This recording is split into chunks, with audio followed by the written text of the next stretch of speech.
Now, winter can be a fun time to play outside in the snow, as long as back inside people can switch their heaters on and off anytime they wish. But here in China, residents don't always have that choice. China has been using a regulated central heating system for decades, and when winter comes early, that can pose a problem. BON's Sylvia Gunawan explains.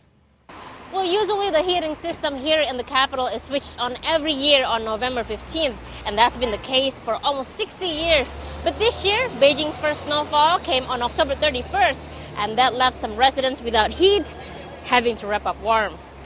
November 15th might be one of the most anticipated days of the year here in parts of China. No matter how cold it gets prior to that date, millions of households have no choice but to return to their icy homes until that day arrives. But this year is an exception. For the first time, the government has ordered that the heat be switched on in Beijing 2 weeks early. With the first snowfall of the season coming sooner than expected, temperatures dropped to below freezing on the night of Halloween.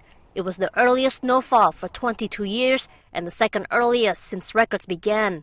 The government did admit it had induced the heavy snow to relieve the lingering effects of drought in the capital. But even though the heat has now been turned on, some people say their homes are still too cold. I still don't have heating in my house. I have to use an electric blanket every night to keep myself warm. Local reports say only about 1/3 of apartment buildings have actually experienced the central heating since it was turned on this past week, and it may take a few more days to bring heat to the remaining homes and offices. The director of the Beijing Heating Office, Guo Weiqi, says providing heat to the entire city is a gradual process. The department hopes to raise the temperature in every home to the required standard of 64 degrees within a few days. November 15th isn't the only key date in the heating calendar. Come March 15th, the heat will be turned off, again, no matter the temperature. The scheme was established in the 1950s by the Beijing municipal government, and it's based on an old Soviet system used throughout much of the communist world. According to its meteorological definition, winter officially begins when temperatures stay below 50 degrees for at least 5 consecutive days. But due to harsh economic conditions in the 1950s, the standard in Beijing was lowered considerably to just 41 degrees. In more northern parts of China, where it's much colder, heating is provided earlier in the year. But some southern cities, such as Shanghai and Hangzhou, have large areas without central heating, even though temperatures in Shanghai during winter can drop below freezing. While this system may seem strange to those in the West, here in China it's long been accepted as the norm. But some, though, still question if it's necessary to have the set dates. Sometimes people are not in their homes, but the heating is still on, and it's just a waste. The government definitely needs to make some changes to this in the future.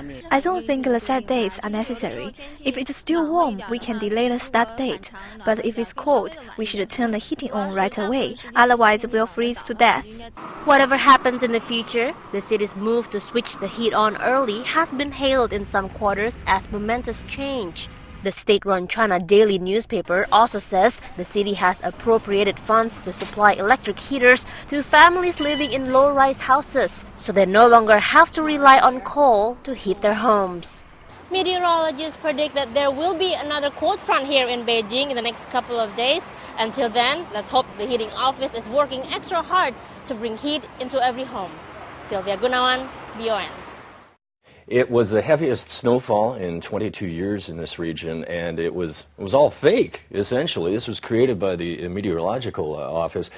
They seeded the clouds, essentially, which is what they often do in the summer to make it rain. They shot something like 84 packages of silver iodide into the air, but because it was cooler already, that moisture that came down instead of being rain was snow. This caused a lot of havoc, particularly here in Beijing.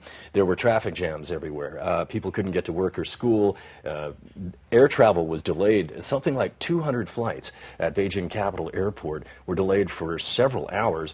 And generally, a lot of residents were caught off guard, and they were cold. They weren't prepared for this wintry condition. So now some local officials are under fire because of this.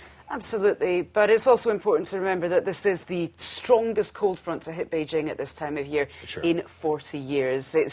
There's also, obviously, the Meteorological Department aided the fall of the snowfall to try and ease the drought conditions in the area, but this was still a significant meteorological phenomenon which happened.